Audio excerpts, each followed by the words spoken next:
Después de que me negué a darle mi herencia a mi madre, me invitó a una reunión familiar.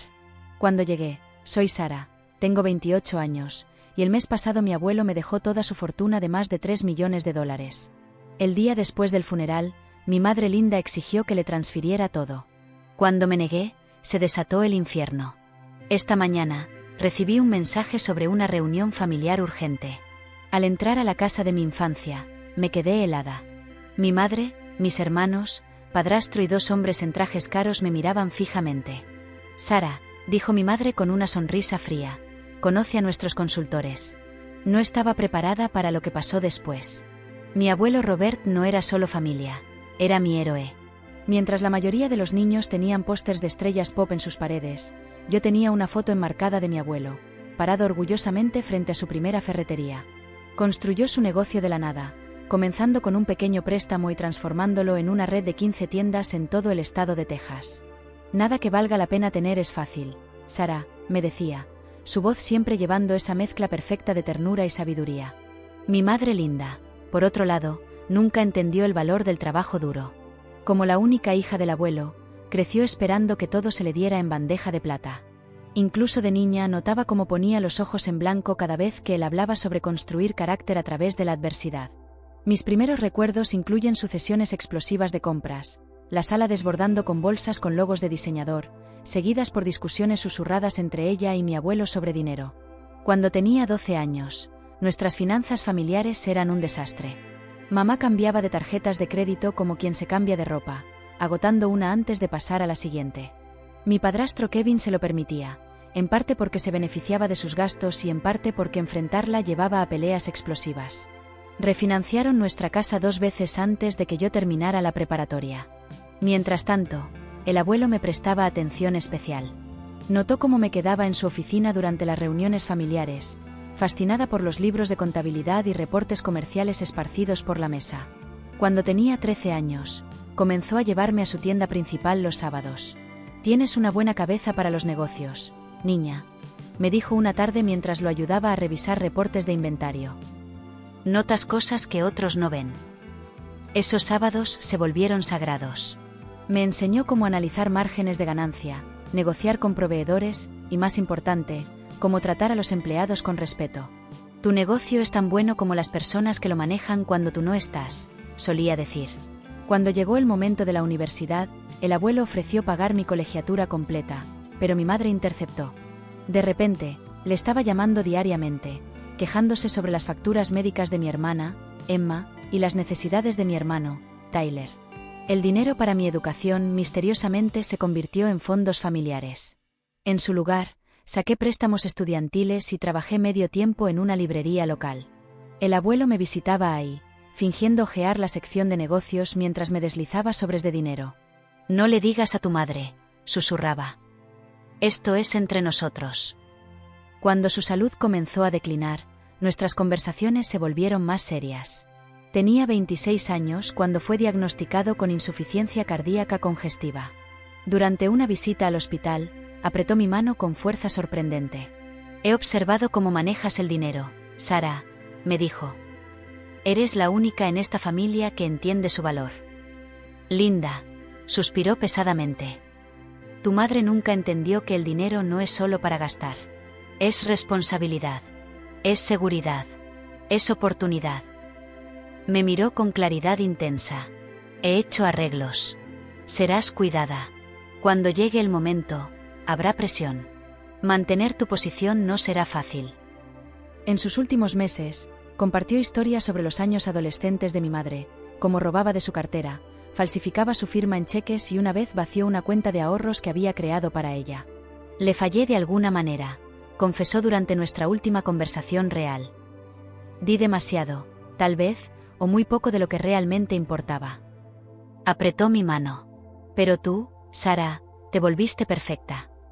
Una semana después, cayó en coma. 3 días después, rodeado por la familia, Robert James Mitchell exhaló su último aliento. Sentí que una parte de mí se fue con él. La lectura del testamento tuvo lugar 2 semanas después del funeral. Nos reunimos en la oficina del señor Harrison, una sala con paneles de madera que olía a cuero y libros viejos. Mi madre llegó vestida de negro de diseñador, sus ojos ocultos detrás de lentes de sol grandes. Emma y Tyler se sentaron a cada lado de ella, con Kevin flotando protectoramente detrás de ellos. Me senté sola del otro lado de la mesa. El señor Harrison comenzó a leer. Los primeros minutos cubrieron pequeños legados, donaciones caritativas, una pensión generosa para su ama de llaves de mucho tiempo. Nada sorprendente. Entonces vino la bomba. Y a mi nieta, Sarah Nicole Mitchell, le dejo el resto de mi patrimonio, incluyendo mis participaciones comerciales, portafolios de inversión, propiedades inmobiliarias y efectos personales. El silencio que siguió fue ensordecedor. Me quedé congelada, la magnitud de lo que acababa de pasar golpeándome en olas. Entonces mi madre se arrancó los lentes de sol. «Esto es un error», cició. «Léelo de nuevo». «No hay error, señora Belker. Su padre fue muy específico en sus instrucciones. Esto es imposible. Soy su hija, su única hija». «Mamá, por favor», susurré. «No me vengas con mamá», replicó. «Sabías esto, ¿verdad? Lo manipulaste cuando estaba enfermo y vulnerable». Emma intervino, su voz temblando. «El abuelo no nos haría esto. Nos amaba por igual». Tyler permaneció silencioso, mirando sus manos. El señor Mitchell estaba en plena posesión de sus facultades cuando actualizó su testamento hace 8 meses. Fue muy claro sobre sus deseos. La cara de mi madre se torció de ira. ¿Hace 8 meses? Cuando ya estaba enfermo. Eso prueba que fue manipulación. La reunión se disolvió en caos. Mi madre amenazó con impugnar el testamento. Kevin hizo comentarios sobre lealtad familiar. Emma sollozó dramáticamente. En el estacionamiento después, mi madre me acorraló contra mi carro.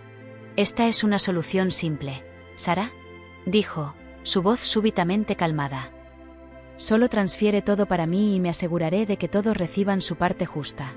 Necesito tiempo para procesar esto, mamá». «¿Qué hay que procesar? Es dinero de la familia. Nos pertenece a todos». Me quedé inmóvil, aún apoyada contra la puerta del auto. Mi madre me miraba con una mezcla de súplica, manipulación y algo más profundo que no había visto en años: rabia contenida.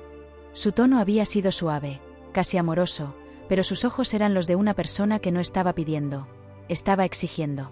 Esa frase, «nos pertenece a todos», no era una súplica familiar, era un mandato. Un intento de reescribir la voluntad de un hombre que ya no podía defender sus decisiones. Apreté las llaves en mi mano. «No puedo hacer eso», respondí en voz baja. Ella frunció los labios, dio un paso atrás, respiró hondo y su expresión se endureció como piedra. «Entonces te harás responsable de lo que venga». No respondí. Entré al coche, cerré la puerta y la vi alejarse por el retrovisor con los brazos cruzados, rígida, como si hubiera sellado una sentencia. En cuanto encendí el motor, el temblor en mis dedos se intensificó. No por miedo, sino por la certeza de lo que acababa de empezar. Esto no era una discusión familiar. Era una declaración de guerra. Esa noche no dormí. En mi apartamento, cada sombra me recordaba una frase de mi abuelo, cada objeto parecía testigo de su voz. Me preparé un té, pero lo dejé enfriar sin tocar. Me senté en el sofá con la lámpara encendida y la carpeta del testamento sobre la mesa, sin abrir. En su lugar, abrí mi portátil y comencé a escribir. No un diario, sino un registro. Día 1, después del testamento. Mi madre me amenazó. Me dijo que debía transferirlo todo. Dijo que el dinero no era mío, que pertenecía a todos. Lo escribí no solo para descargar lo que sentía, sino porque algo dentro de mí me decía que lo iba a necesitar. Pruebas, detalles, memoria escrita. Sabía que lo que mi madre no pudo conseguir con palabras lo intentaría conseguir con presión, con abogados, con mentiras. Y si algo había aprendido del abuelo, era que el poder no estaba solo en la herencia, sino en la preparación. A la mañana siguiente, recibí la primera notificación. Un correo electrónico de un estudio jurídico, informándome que se estaba considerando impugnar el testamento de Robert James Mitchell bajo el argumento de influencia indebida y estado mental deteriorado. El mensaje venía firmado por un abogado que, irónicamente, solía trabajar con mi abuelo hacía años. El nombre me sonaba. Era un viejo conocido de la familia, alguien que, hasta hace poco, asistía a nuestras cenas navideñas. Mi madre ya había comenzado a tejer su red. Llamé de inmediato al señor Harrison. Me pidió que me reuniera con él esa misma tarde. Cuando llegué, su expresión era grave. Me ofreció un café y fue directo al punto. Sara, esto puede volverse feo. Su madre tiene contactos, tiene recursos y sabe manipular el relato. No lo tomes como algo personal. Ella está viendo una oportunidad. Le mostré los sobres que el abuelo me dio mientras trabajaba en la librería. Le hablé de las visitas, del dinero que él me entregaba en secreto, de sus palabras en el hospital. Incluso le conté sobre la caja fuerte en la antigua casa. ¿Tienes ese manuscrito del que hablas? Sí, y una grabación de voz que él dejó. Me la entregó directamente. Harrison asintió con lentitud. Eso es oro. Nos da algo más allá del testamento. Intención. Voluntad directa. Narrativa personal. Con eso y su historial, será difícil que un juez vea esto como manipulación. Aún así, prepárate. Tu familia no va a rendirse sin pelear. Esa tarde, me encerré en casa. No para esconderme, sino para prepararme. Revisé cada carpeta, cada correo, cada cuenta bancaria. El señor Harrison me había sugerido que blindara mis activos, que registrara cada paso que diera y que no hablara con nadie sin testigos. Entonces decidí algo más. Iba a grabar mi versión. No para el público, no aún. Pero sí como resguardo. Me senté frente a mi cámara, respiré hondo y comencé. Mi nombre es Sara Mitchell. Esta es la verdad sobre la herencia de mi abuelo. Relaté todo, desde los sábados en la ferretería hasta los sobres de efectivo. Desde la hospitalización hasta las amenazas en el estacionamiento. Era difícil mantener la voz firme, pero lo logré. Sabía que esa grabación podía ser la diferencia si las cosas se salían de control. Guardé el archivo con contraseña y lo subí a la nube. Un respaldo, como lo hacía el abuelo con cada contabilidad. Siempre tienes una copia, Sara. Nunca pongas todo en un solo lugar. Pasaron 2 días sin noticias directas de mi madre. Pero Emma me escribió. El mensaje era corto. ¿Podemos hablar? Dudé. No sabía de qué lado estaba. Le pedí que viniera sola. Llegó esa tarde, nerviosa, con una expresión que mezclaba incomodidad y culpa. No estoy aquí para pelear, dijo apenas entró. Solo quiero entender qué pasó. Lo sabes. El abuelo me lo dejó todo. No lo manipulé. Solo, me eligió. Se quedó en silencio. La invité a sentarse y le mostré los documentos que tenía. Las notas manuscritas, los recibos, incluso una foto de cuando el abuelo me llevó a la tienda por primera vez.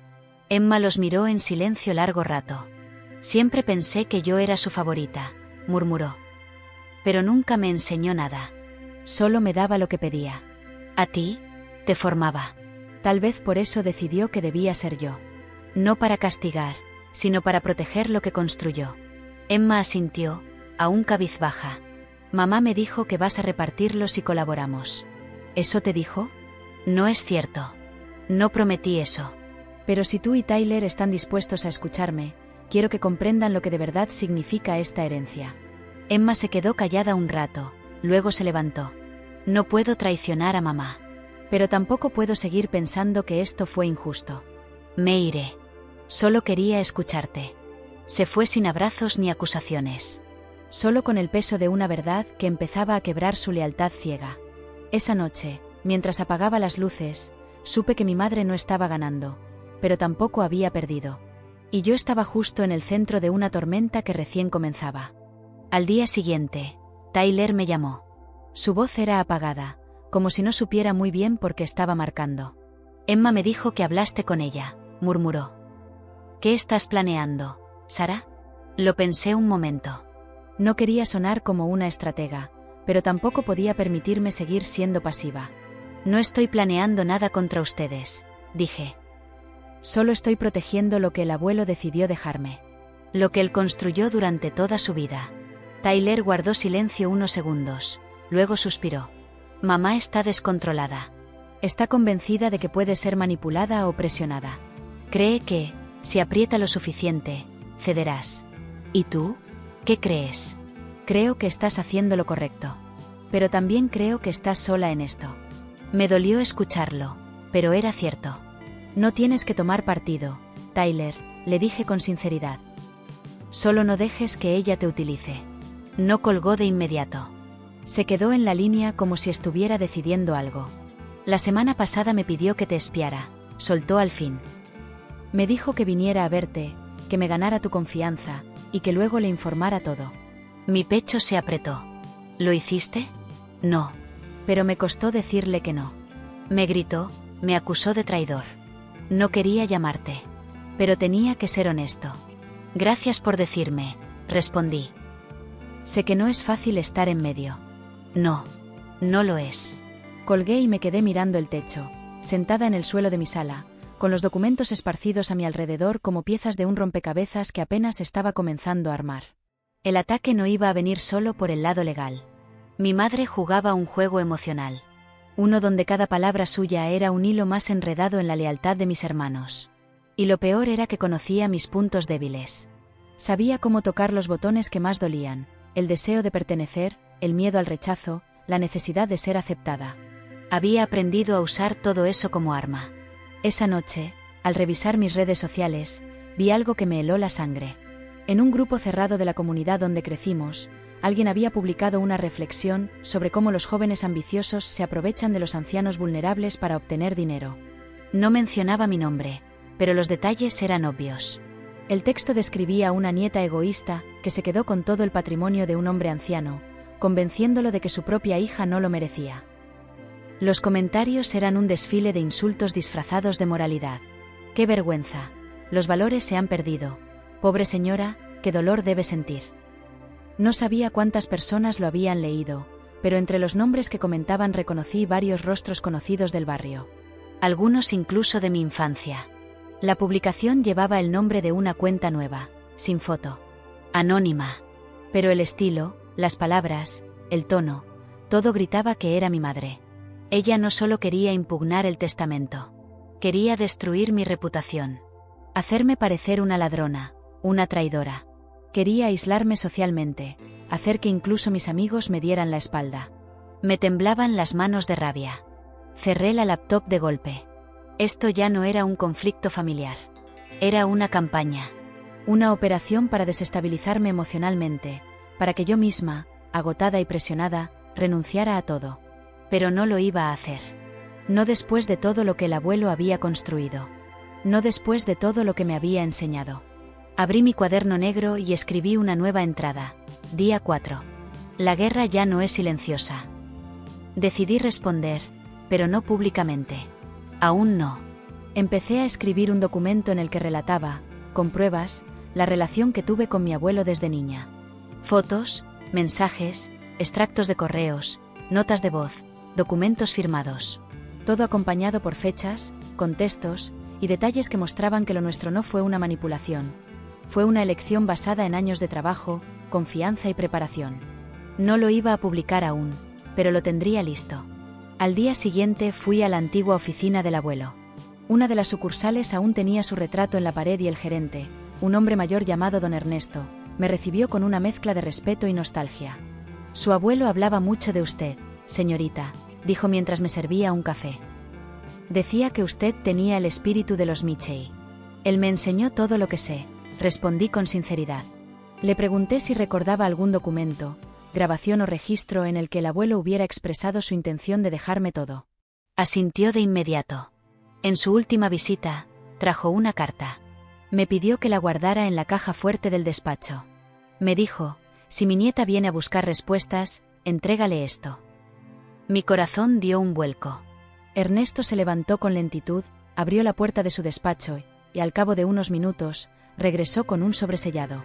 El papel tenía el nombre de mi abuelo escrito con su letra, junto a la palabra privado. Rompí el sello con manos temblorosas. Dentro, una carta de 2 páginas escrita a mano. Sara, comenzaba. Si estás leyendo esto, es porque mi decisión ha sido cuestionada, como yo temía. No lo tomes como un acto de favoritismo. Es un acto de responsabilidad. No te elegí por amor, aunque te amo con todo mi corazón. Te elegí porque eres la única que ha entendido lo que este legado significa. La carta hablaba de mi madre con tristeza, no con odio. Reconocía sus errores como padre, sus omisiones. Pero también afirmaba, con claridad, que la decisión de dejarme todo no fue impulsiva, ni producto de la enfermedad. Fue meditada durante años. Hablaba de mi honestidad, mi compromiso, mi visión. Y concluía con una frase que se me quedó grabada en el pecho: si te cuestionan, no respondas con gritos. Responde con verdad, con firmeza, con el mismo carácter que me mostraste desde que eras niña. Guardé la carta como si fuera un trozo de su alma. Don Ernesto me ofreció un abrazo silencioso. Cuídese, señorita Michei. Y no deje que nadie borre lo que su abuelo vio en usted. Esa noche, antes de dormir, abrí la grabación de su voz una vez más. Escucharlo me llenó de fuerza. Cerré los ojos y juré en silencio que no importaba cuántas piedras me lanzaran, no iba a dejar que me quebraran. No por dinero, no por poder, sino por la memoria de un hombre que confió en mí como nadie lo había hecho jamás. La mañana del sexto día, desperté con un nuevo correo. Esta vez, no era del abogado de mi madre, ni de algún juez, ni de una amenaza velada. Era un mensaje de un periodista. El remitente se presentaba como colaborador de una revista regional bastante conocida, uno de esos medios que se alimentan del drama doméstico de las familias adineradas. El asunto decía: consulta sobre el caso de la herencia Michei. Abrí el correo con el corazón golpeándome las costillas. Hola, Sara. Mi nombre es Jonathan Mears. Hemos recibido información sobre una disputa legal en torno a la herencia de Robert Michei. Existen rumores sobre presunta manipulación del testamento, así como tensiones familiares que se han intensificado recientemente. Me gustaría conocer tu versión. Esta historia, con tu permiso, podría ser contada desde tu perspectiva. Estoy dispuesto a escucharte antes de que se publique cualquier otra versión. Cerré el mensaje de inmediato, mis manos sudando. Era evidente que mi madre había filtrado información. O tal vez alguno de sus abogados. El objetivo era claro: presión pública. Me querían acorralar, y ahora usaban los medios como un instrumento más. El problema no era solo la historia. Era el relato. Y si no hablaba yo, lo haría alguien más. Decidí no responder de inmediato. Llamé al señor Harrison. Le reenvié el mensaje. Su reacción fue breve: no digas nada aún. Déjame hacer un rastreo. Vamos a averiguar quién está detrás de esto. El resto del día transcurrió entre llamadas legales, papeles, consultas con contadores y revisión de documentos que ni sabía que existían.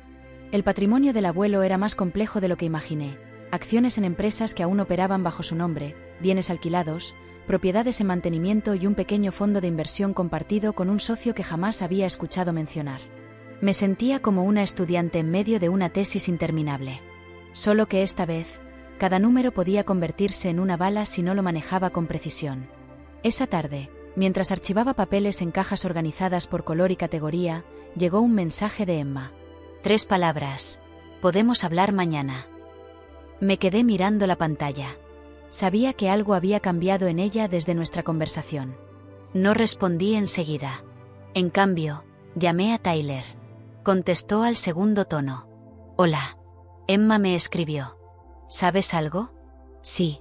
Mamá la obligó a firmar una carta dirigida al juez donde la acusa de estar manipulada por ti. Pero creo que Emma no quería hacerlo.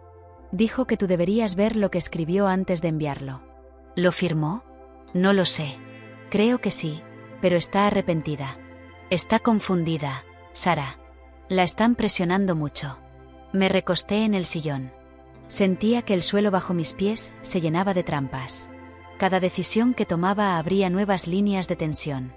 Nadie estaba completamente conmigo, pero tampoco todos estaban contra mí. El terreno más peligroso de todos, la zona gris. Tyler, ¿y tú?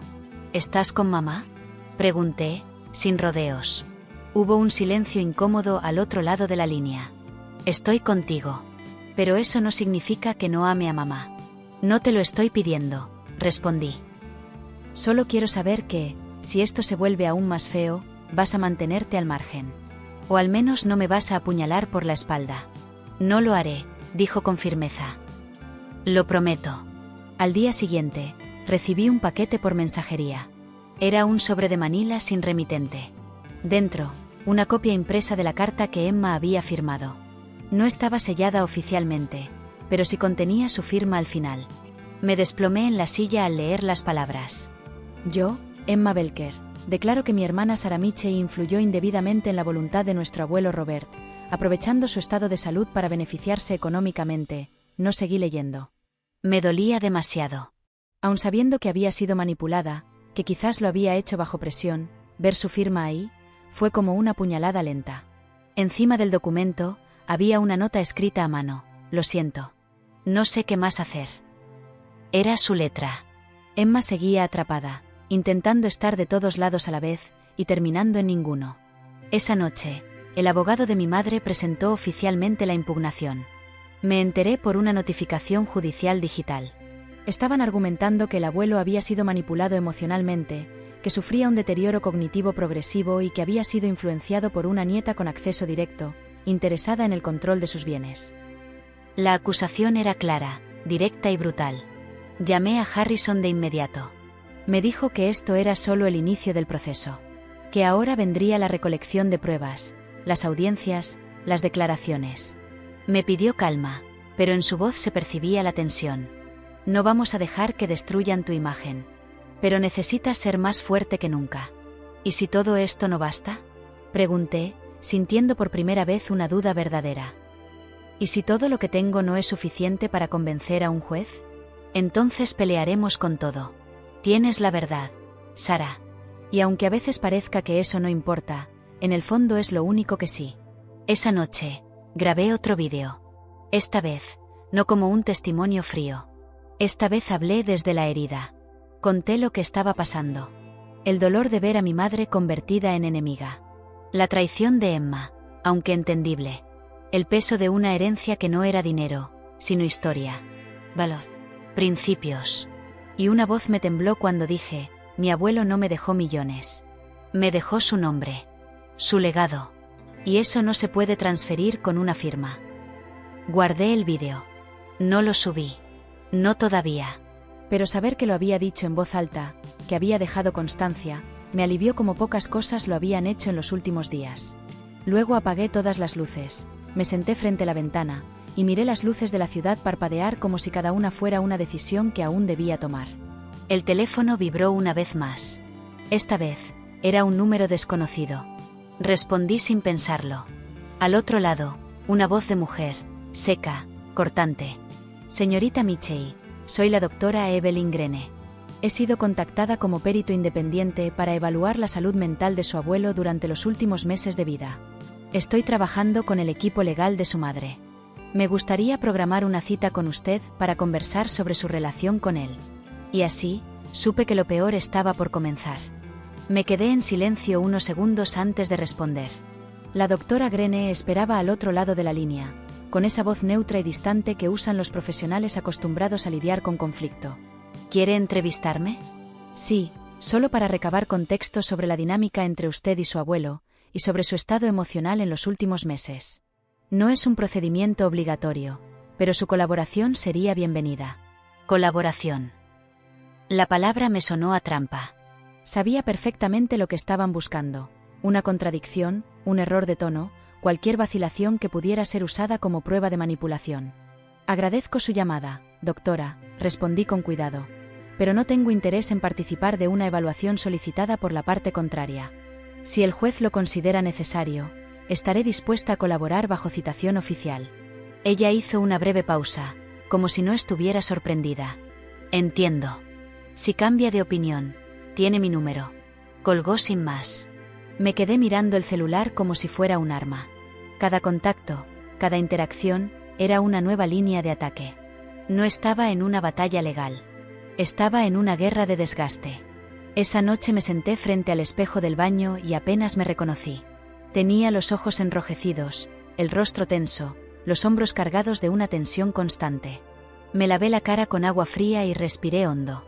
En mi reflejo no vi a una heredera, ni a una mujer poderosa. Vi a una nieta peleando por la memoria de su abuelo. Vi a una hija luchando contra su propia madre. Y esa imagen, más que deprimirme, me devolvió algo que había comenzado a perder: propósito. Me juré que no permitiría que esta historia se contara sin mi voz. Al día siguiente fui a ver al señor Harrison. Le conté sobre la llamada de la doctora Grene. Él tomó nota, serio. Van a intentar construir un caso psicológico. Debilitar la validez del testamento desde la salud mental de tu abuelo. Pero hay registros, ¿verdad? Historial médico, exámenes, informes que muestran que él estaba lúcido. Claro que los hay. Y además tenemos testigos. Personas que trabajaban con él hasta el final. El gerente de su tienda. Su contador. Su enfermera. Vamos a reunirlos a todos. ¿Y mis hermanos? Emma y Tyler serán citados. Lo que digan puede influir, pero por lo que me has contado, no están completamente de un lado ni del otro. Eso nos da margen. Asentí, aunque sabía que nada de eso garantizaba el resultado. Podía tener todas las pruebas, todos los papeles y grabaciones, pero lo que estaba en juego era más que una sentencia. Era mi integridad, mi reputación, mi paz. Esa tarde me llamó don Ernesto, el gerente de la tienda principal de mi abuelo. Había estado buscando en archivos viejos, en papeles que el abuelo guardaba por costumbre aunque ya no fueran necesarios. Encontré algo que quizá te interese, dijo con voz emocionada. Una carta escrita por él, sin fecha, sin destinatario específico. Pero habla de ti. Habla de lo que él sentía respecto a tu madre y de cómo quería que se recordara su legado. Me la leyó por teléfono. Y con cada palabra, me caía una lágrima. Sé que Linda no comprende el esfuerzo. No la culpo del todo. Yo también fallé. Fui blando cuando debí ser firme.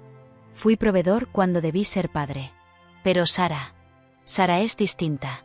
Ella ve más allá de lo que brilla. No busca el dinero, busca el propósito. A ella le dejaría mis manos si pudiera, porque sabría usarlas. Le pedí que me enviara una copia. Y al leerla en físico esa noche, algo dentro de mí se reordenó. No se trataba solo de proteger lo que era mío por derecho. Se trataba de honrar la verdad. De cuidar el testamento no solo legalmente, sino emocionalmente. Que nadie, ni un juez, ni un abogado, ni mi propia madre, pudieran reescribir lo que él ya había decidido con claridad. La mañana del día siguiente me llegó una notificación de redes sociales. Alguien había compartido un artículo de un blog sensacionalista con el título «La nieta que se quedó con todo. Escándalo en la familia Michei». Lo abrí con una mezcla de rabia y resignación. El artículo no decía mi nombre completo, pero era evidente. Usaba frases como la nieta empresaria, la hija olvidada, la matriarca traicionada.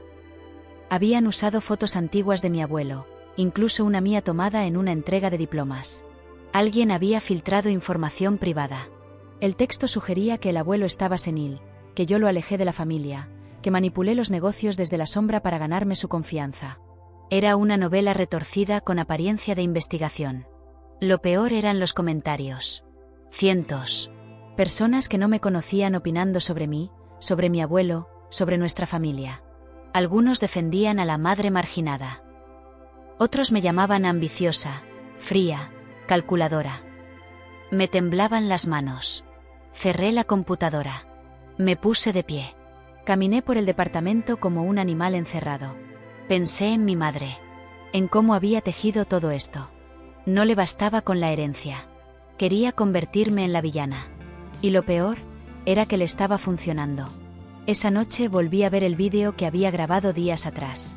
Lo reproduje entero, con los ojos fijos en la pantalla. Cuando terminó, supe lo que tenía que hacer. Abrí mi cuenta de YouTube, subí el vídeo en privado y luego copié el enlace. Lo envié a 4 personas: Harrison, Tyler, Emma y don Ernesto. En el mensaje escribí: «Esta es mi verdad. No para que tomen partido, sino para que la escuchen». Después apagué el teléfono. Cerré las persianas. Me hice un té. Y me senté frente al retrato del abuelo que colgaba en mi sala. Me quedé mirándolo largo rato. «No sé si voy a ganar esta pelea», le susurré.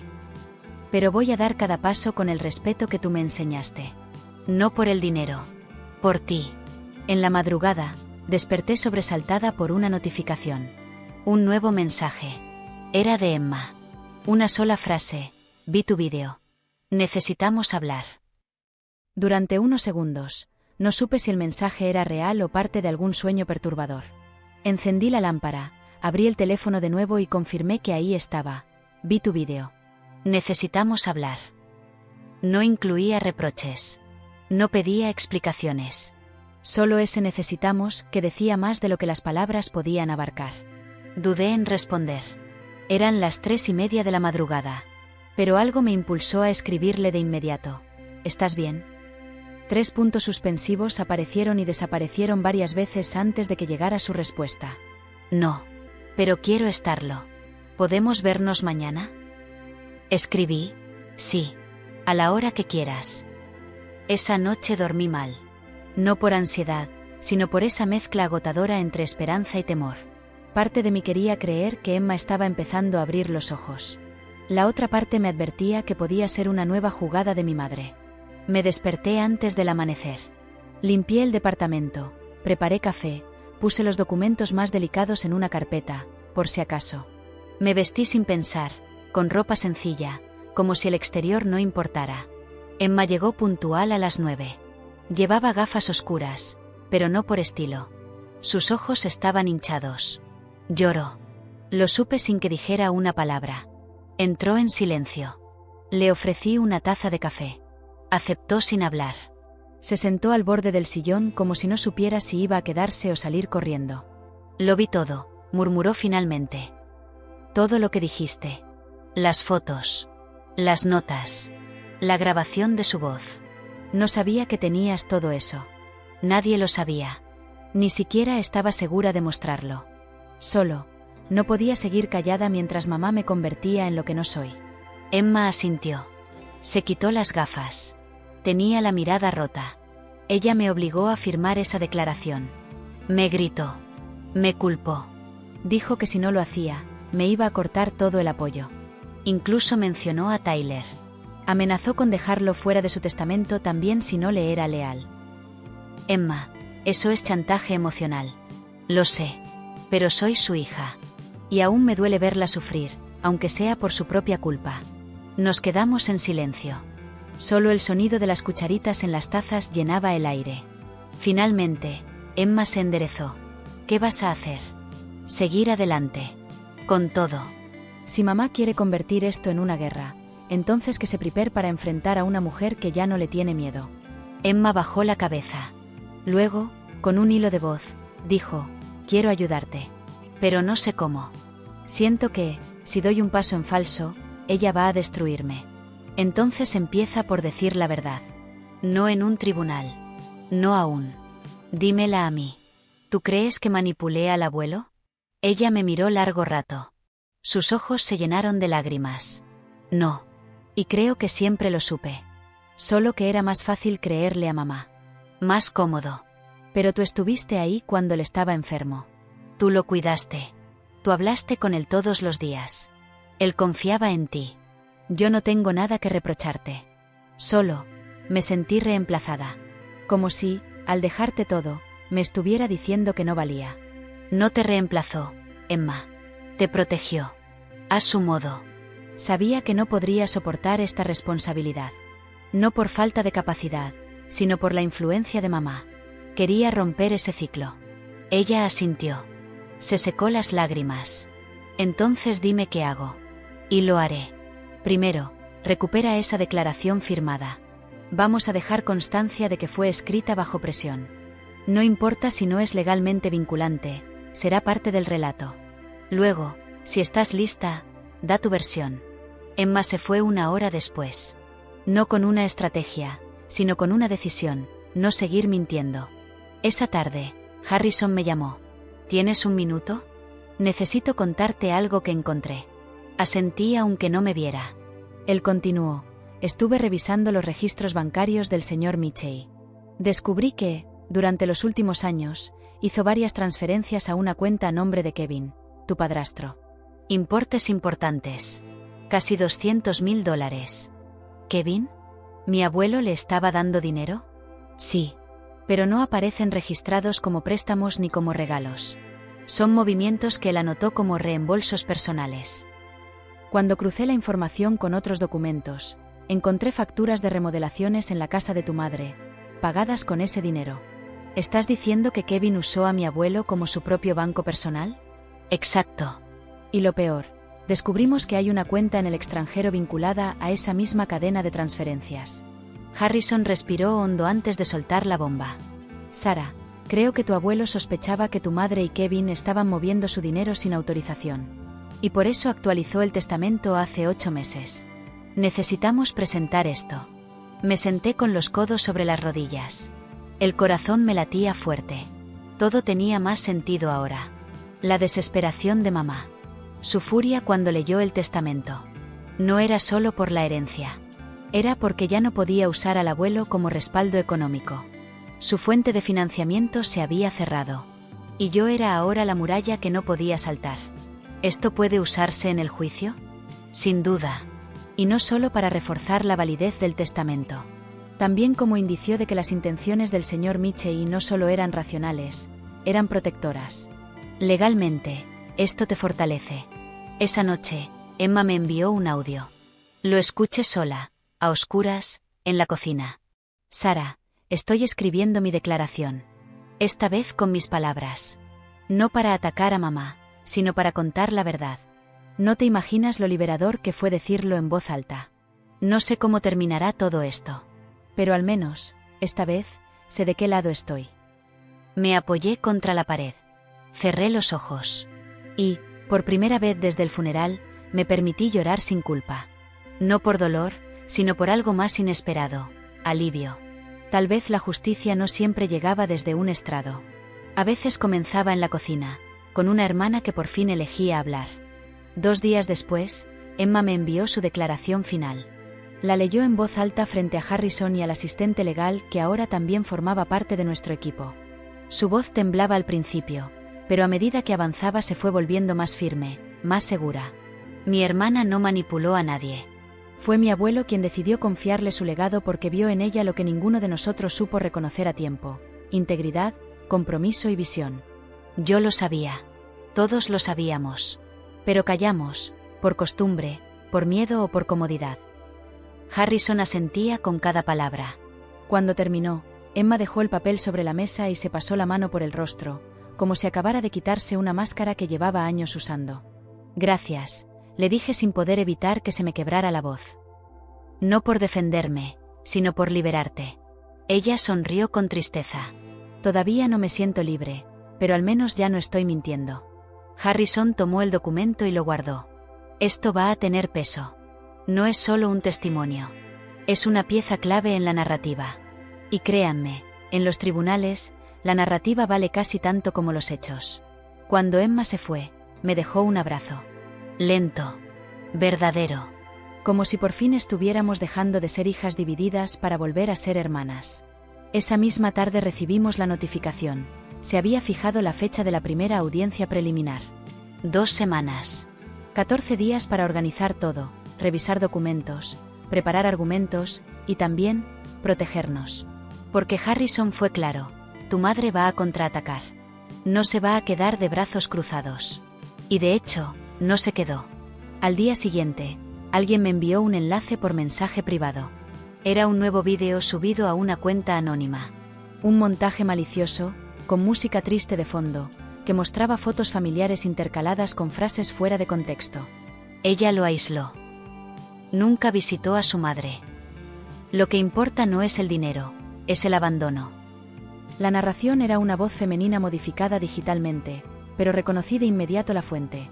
Frases que mi madre había dicho, algunas veces en reuniones familiares, otras en discusiones privadas. No solo estaban difamando, estaban construyendo una historia alternativa. Una donde yo era la nieta fría y calculadora, y ella la madre dolida que solo quería justicia. El vídeo ya tenía cientos de comentarios. Algunos me defendían. La mayoría me atacaba. Me llamaban egoísta, interesada, incluso ladrona emocional. Cerré el navegador. Respiré profundo. No iba a permitir que esa versión ganara terreno. Le pedí a Harrison que contratara un perito digital. Necesitábamos rastrear la IP, identificar la fuente, y si era posible, llevar ese contenido a la corte como evidencia de difamación. Mientras tanto, grabé un nuevo vídeo. No como defensa, sino como memoria. Esta vez mostré imágenes del abuelo en su tienda, audios donde hablaba conmigo, papeles firmados de su puño y letra. No lo publiqué. Lo guardé como respaldo.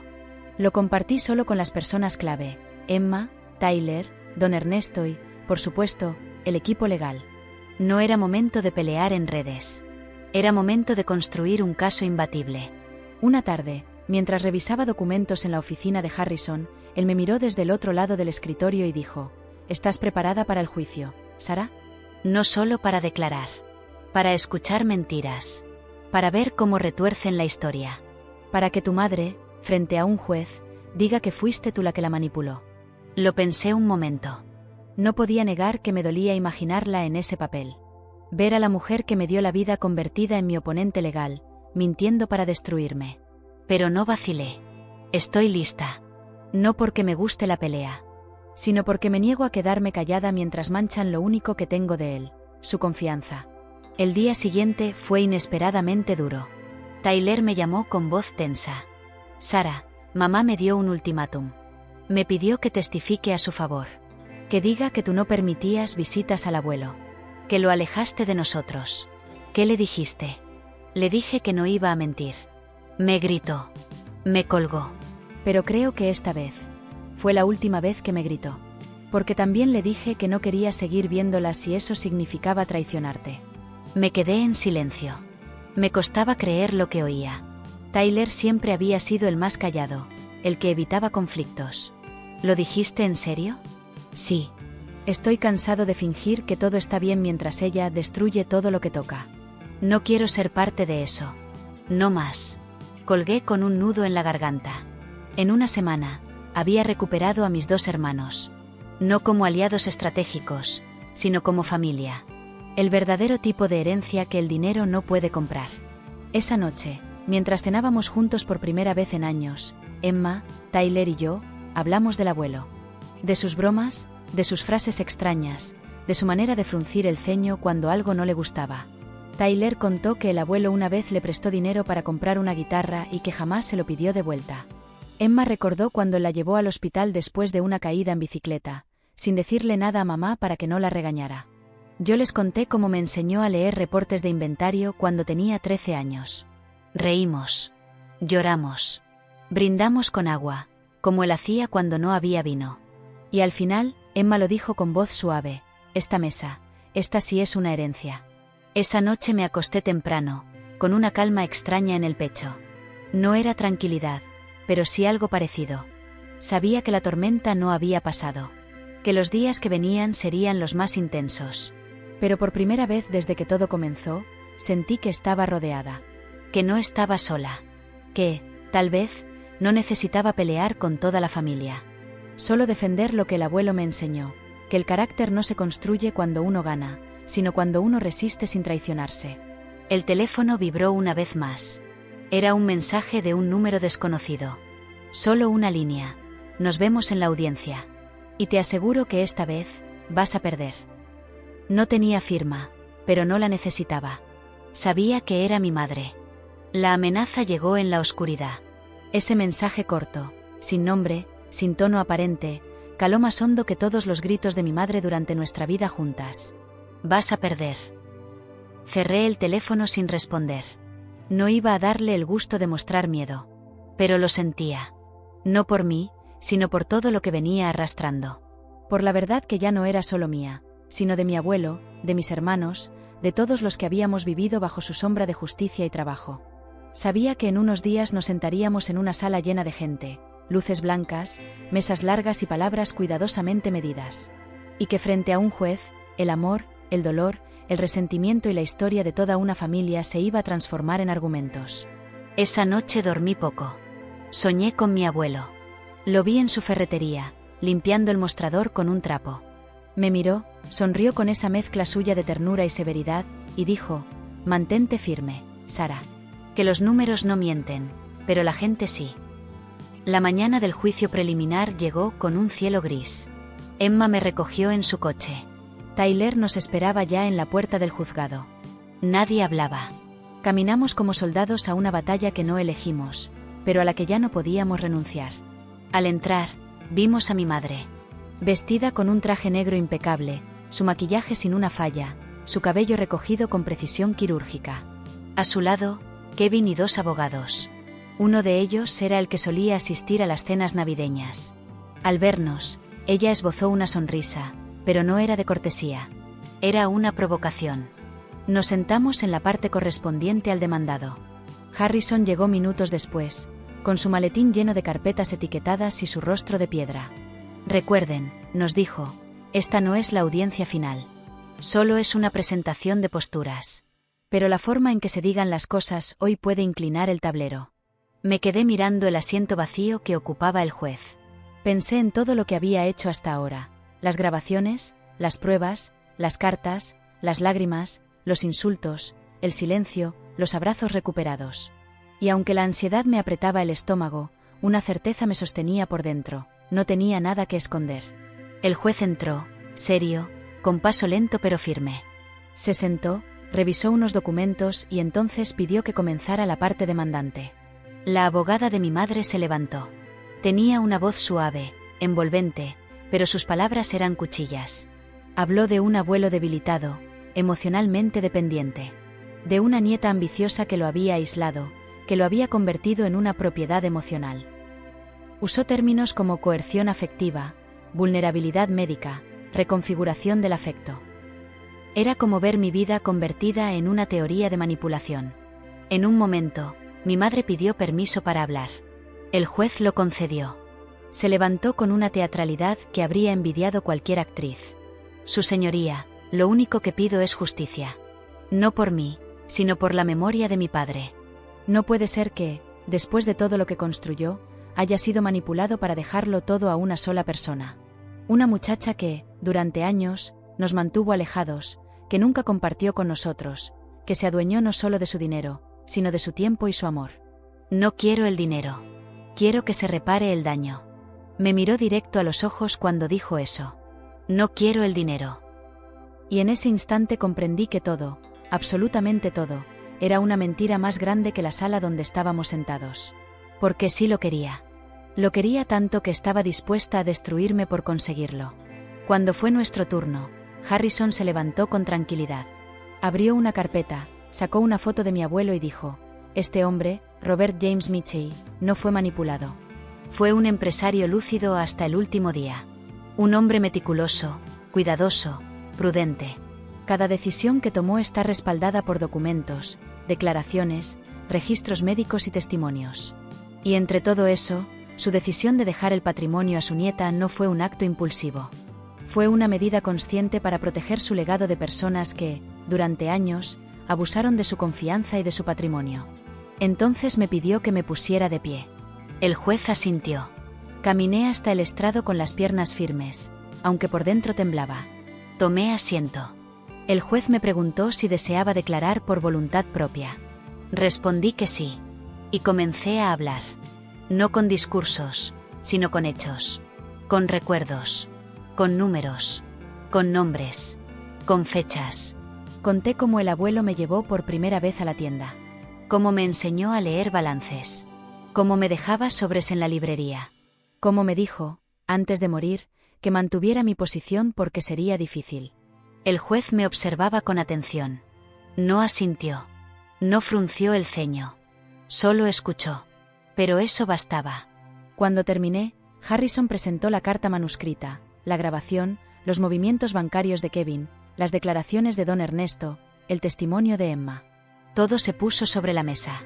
Todo lo que habíamos guardado con tanto cuidado. La abogada de mi madre pidió una prórroga. El juez se la concedió. La audiencia se cerró sin una resolución. Pero al salir, Harrison me miró y dijo: hoy no ganamos el juicio. Pero ganamos el relato. Mi madre no nos miró al salir. Caminó directo hacia la salida, con Kevin detrás. Pero antes de cruzar la puerta, se detuvo, giró la cabeza y me lanzó una última mirada. Una mezcla entre odio, derrota y miedo. No dijo nada. No lo necesitaba. Sabía que lo habíamos visto todo. Que sabíamos todo. Que no quedaba nada por disfrazar. Esa noche volvimos a casa en silencio. Emma conducía. Tyler iba con los ojos cerrados, con la cabeza apoyada en la ventanilla. Yo miraba el cielo, tratando de recordar la última vez que el aire me había parecido tan liviano. Cuando llegamos a mi edificio, Emma me acompañó hasta la puerta. Antes de entrar, me tomó del brazo. ¿Sabes qué me dolió más hoy?, preguntó. Ver a mamá decir que no quería el dinero. Porque fue la mentira más cruel. No por ella. Por papá. Porque eso quiere decir que todo lo que él le dio, nunca le bastó. Ni siquiera su amor. Entré sin responder. Cerré la puerta. Apoyé la espalda contra la madera y por primera vez en toda la semana, dejé que el silencio me envolviera como un abrazo. La semana previa a la audiencia definitiva fue un remolino de preparativos y silencios. Harrison y su equipo perfeccionaban cada argumento, cada cita legal, cada rúbrica que demostraría la lucidez de mi abuelo. Emma y Tyler practicaban sus declaraciones con mirada firme. Yo repasaba una y otra vez la carta manuscrita, la grabación de su voz, los movimientos bancarios que desenmascaraban a Kevin como el socio silencioso de los desfalcos. Pero, por encima del ruido legal, flotaba una certeza: no luchábamos solo por dinero, sino por el derecho a contar nuestra historia sin ser tachados de traidores. La víspera del juicio la pasé en la antigua ferretería, ahora cafetería. Pedí un espresso y escogí la mesa junto a la vitrina donde aún se exhibía un martillo oxidado con una placa. La primera herramienta, decía. Deslicé los dedos por el cristal y sentí la presencia del abuelo. No te rindas en el último tramo, parecía susurrar. Cerré los ojos y recé en silencio, que la verdad se filtrara, que la justicia no se doblegara ante el espectáculo. Llegó el día. El tribunal rebosaba. Medios locales, curiosos, antiguos proveedores del abuelo, incluso empleados retirados que venían a apoyar al señor Robert desde donde esté. Mi madre entró irradiando seguridad, flanqueada por Kevin y su escuadrón de abogados. No cruzó su mirada con la mía, pero percibí su perfume caro invadiendo el aire como una proclama de victoria anticipada. El juez abrió la sesión puntual. Dio la palabra primero a la parte demandante. El perito contratado por mi madre subió al estrado, desplegó gráficas coloridas tratando de mostrar declive cognitivo en base a registros médicos que databan de años atrás, antes de que el testamento se actualizara. Harrison objetó. El juez permitió que se escuchara, pero tomó nota de que los documentos prefechaban las disposiciones finales. Luego la abogada de mi madre llamó a Kevin. Él tomó asiento, juró decir la verdad y empezó una defensa lánguida sobre preocupación familiar, intentando pintar un cuadro donde yo había cortado todas las visitas. Harrison interrogó. Presentó registros de entrada al hospital que mostraban que Kevin no aparecía desde 2 meses antes de la firma del Nuevo Testamento. Kevin tartamudeó, el público murmuró, y la primera grieta se abrió. Siguió Emma. Caminó despacio, pero erguida. Miró a mi madre, respiró y comenzó. Quiero ser honesta, aunque me duela. Cuando firmé la primera declaración, lo hice bajo presión emocional. Hoy renuncio a esas palabras. Contó las visitas, los sobresecretos, el modo en que el abuelo la consolaba cuando mi madre explotaba. Confesó que la noche anterior al cambio de testamento, el abuelo le dijo: necesito proteger lo que construí para que no se derrumbe en manos voraces. Hubo silencio denso, hasta que la abogada contraria intentó desacreditarla. Emma no titubeó. Respondió cada pregunta con fechas, lugares y testigos. Cuando bajó, mi madre tenía los labios blancos de tensión. Tyler fue breve, pero contundente. Confirmó los retiros excesivos de tarjetas, las discusiones sobre dinero, y como una vez sorprendió a Kevin firmando cheques del abuelo sin permiso. Llegó mi turno. Sentí que el estrado era de hielo. Pero recordé el martillo en la vitrina y el espresso amargo. Hablé sin notas, con la voz anclada en la memoria. Narré los sábados de inventario, las lecciones sobre márgenes, el momento exacto en que el abuelo me dictó la combinación de la caja fuerte por si las moscas. Entregué al juez la carta original, su voz grabada, y un USB con el vídeo que nunca publiqué. Harrison solicitó reproducir un fragmento. El juez aceptó. En la pantalla emergió la imagen del abuelo en su sala de estar, respiración entrecortada pero mirada incandescente. Dejo todo a Sara porque ella valora el trabajo, no el lujo. Y porque sé que mantendrá la empresa viva para sus empleados. Al apagarse el vídeo, se escuchó un sollozo aislado en la galería. No supe si fue emoción o remordimiento, pero supe que la balanza se inclinaba. La abogada de mi madre pidió un receso para revaluar pruebas. El juez lo negó, aduciendo que habían tenido meses para preparar su caso. Entonces ella jugó su última carta, llamó a un testigo sorpresa, la doctora Evelyn Grene, para afirmar deterioro cognitivo severo. Harrison objetó por falta de notificación previa. El juez permitió un testimonio limitado. La doctora, enfundada en bata y términos técnicos, aseguró que un paciente con insuficiencia cardíaca puede sufrir confusión. Harrison contraexaminó con el expediente clínico real, que mostraba evaluaciones neurocognitivas normales hechas 2 semanas antes de la firma. La doctora titubeó, admitió no haber revisado esas pruebas. El juez frunció el ceño. Al cerrar los argumentos finales, mi madre pidió la palabra. El juez, quizá cansado, se la concedió. Ella se levantó, Se quitó la pulsera cara, la sostuvo en alto y dijo: «Esto me lo dio mi padre cuando cumplí 18. Me dijo que siempre habría más donde vino esto».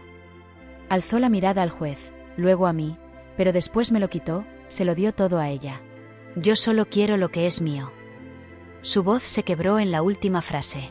Por un segundo vi a la niña que tal vez fue, anhelando aprobación. Pero ese segundo pasó, y lo que quedó fue la misma mirada de siempre: demanda, no amor. El juez pidió silencio. Cerró su carpeta. Dijo que emitiría el fallo al día siguiente a las 10. Martilló la mesa. Sesión cerrada. Afuera, los fotógrafos se agolpaban. Harrison nos sostuvo los hombros como escudo humano y nos sacó por una puerta lateral.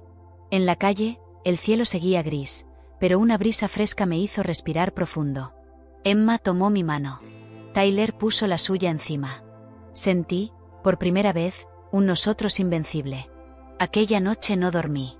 Releí la carta del abuelo hasta que las letras danzaron, y solo entonces comprendí la última línea que siempre había pasado por alto, escrita en caligrafía apretada. Si la familia olvida quiénes somos, recuerda que los Mitchell se levantan juntos cuando la tormenta pasa.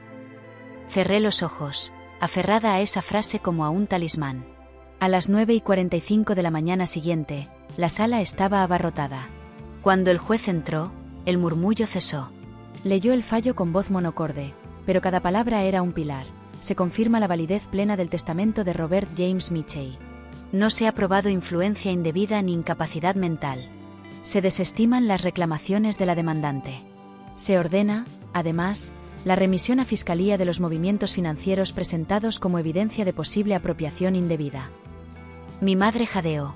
Kevin se derrumbó en su asiento. Emma cerró los ojos. Tyler exhaló como quien suelta años de culpa. Yo me quedé inmóvil, un mar silencioso en el pecho. El juez golpeó el mazo. Todo había terminado. O quizá todo empezaba. Porque, al salir, los reporteros querían titulares. Harrison aconsejó silencio prudente. Pero yo pedí la palabra. Frente a los micrófonos dije: hoy no gané yo. Ganó la voluntad de un hombre que creyó en el trabajo y en la familia. Cumpliré su deseo. El 50% de los beneficios anuales de las tiendas Mitchell irá a becas técnicas para jóvenes de nuestra comunidad.